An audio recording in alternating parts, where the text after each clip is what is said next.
Assalamualaikum warahmatullahi wabarakatuh. Berikut tugas 1 mata kuliah praktikum IPA di SD disusun oleh Silka Taib NIM 856325869. Program studi pendidikan guru sekolah dasar PJJ Gorontalo. Adapun praktikum pada hari ini yaitu praktikum bimbingan modul 2 makhluk hidup dan lingkungannya, KP1 ekosistem darat, KP2 pencemaran lingkungan, pengaruh deterjen pada perkecambaan. Ekosistem darat yang lingkungan fisiknya merupakan daratan di mana komponen biotik makhluk hidup seperti tumbuhan, hewan, dan mikroorganisme berinteraksi dengan komponen biotik seperti tanah, iklim, udara, dan bentuk lahan dalam suatu wilayah geografis tertentu. Jenis ekosistem ini juga terbagi menjadi 2 bagian, yaitu ekosistem darat alami dan ekosistem darat buatan.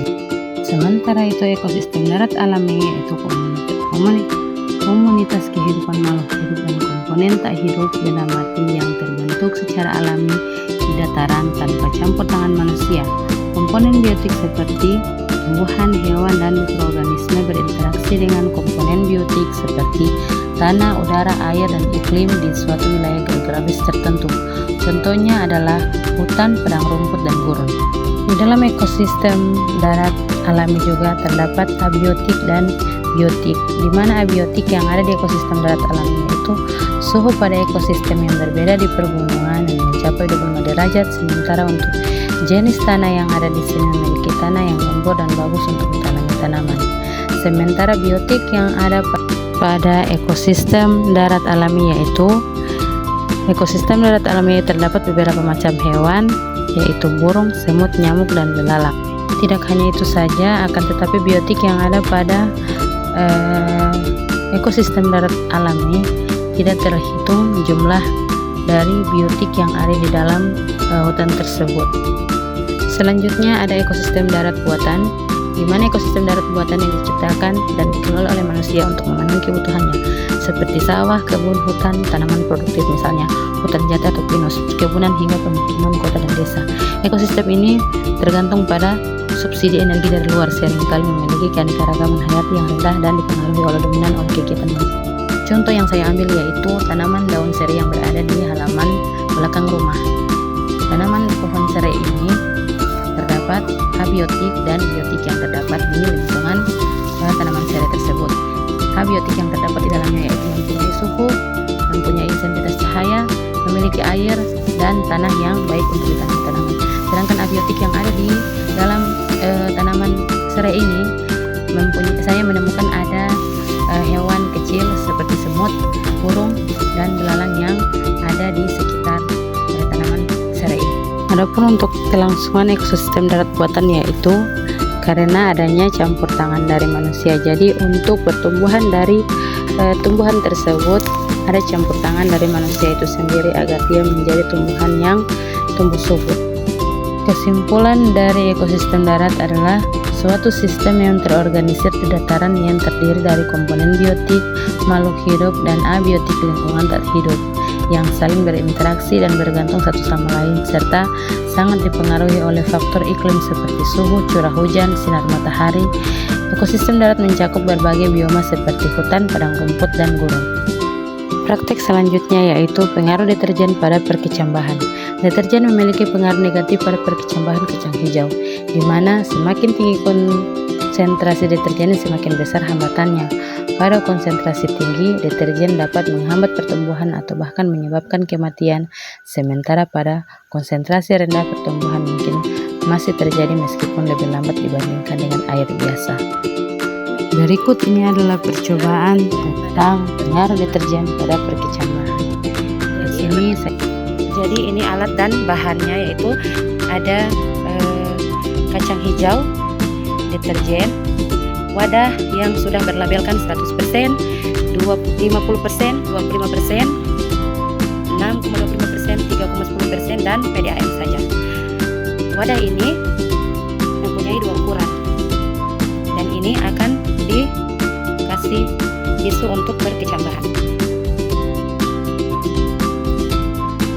Pada percobaan kali ini saya menyediakan larutan yang pertama 1 gram deterjen bubuk ke dalam air ledeng hingga 100 ml, kemudian diberi label status.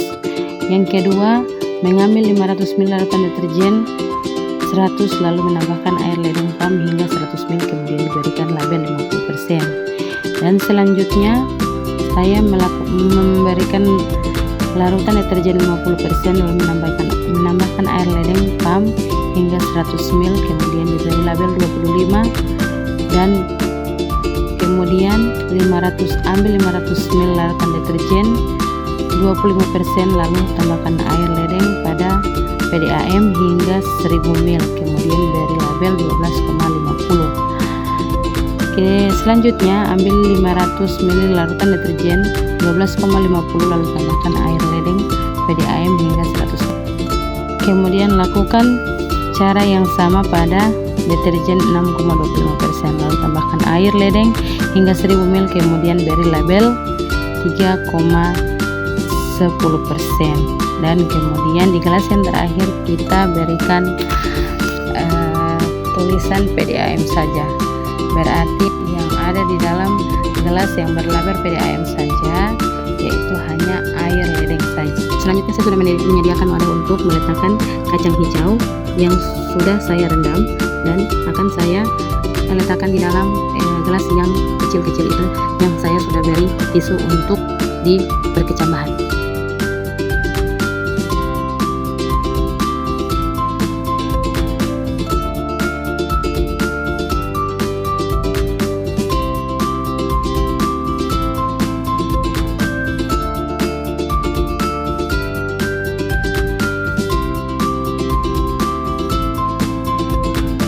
Setelah saya sudah meletakkan tisu di bagian wadah yang kecil, selanjutnya saya akan meletakkan kacang hijau yang sudah saya rendam tadi ke dalam wadah kecil ini yang sudah saya beri tisu tersebut.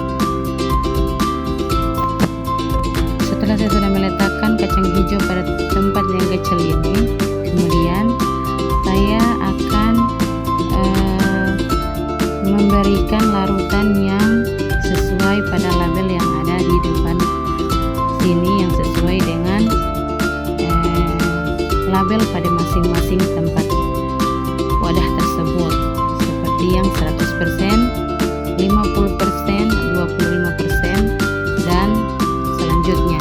Kemudian kita akan mengamati dalam 24 jam apa yang akan terjadi pada kacang hijau yang sudah saya beri larutan deterjen dan larutan air PDAM. Nah, setelah 24 jam kita akan amati pertumbuhan pada kacang hijau ini, yaitu dimana pada 100% pertumbuhan kacang hijau sangat lambat, banyak yang tidak subur dengan sempurna, begitupun dengan yang 50%.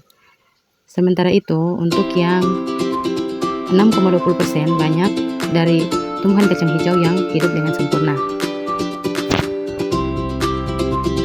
Nah, sekarang kita mengamati yang hanya diberikan air PDAM saja. Ternyata yang diberikan air PDAM saja justru tumbuh lebih subur daripada yang dilaruti oleh deterjen. Itulah tadi praktikum dari saya, semoga bermanfaat. Wassalamualaikum warahmatullahi wabarakatuh.